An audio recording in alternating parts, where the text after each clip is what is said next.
If you're experiencing audio desync issues on your Nintendo Switch, follow these steps to help resolve the problem. This guide will walk you through the process of disabling features that may be causing the desync. Step 1. Access System Settings. Navigate to the home screen of your Nintendo Switch and select the System Settings icon. This will open the Settings menu where you can adjust various options. Step 2. Select TV Settings. Scroll down the left sidebar and choose TV Settings. This section contains options related to how your Switch interacts with your television. Step 3. Adjust Audio Output. In the TV Settings menu, look for the Audio Output option. Make sure it is set to stereo instead of surround sound or any other format that may cause delays in audio. Step 4. Disable Bluetooth Audio. If you are using Bluetooth audio devices, go to Bluetooth Audio Settings. Disable any connected Bluetooth devices to see if this resolves the audio desync issue. Step 5. Restart your Switch.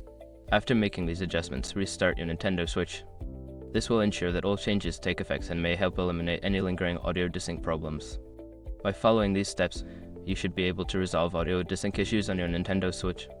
If the problem persists, consider checking for system updates or contacting Nintendo support for further assistance.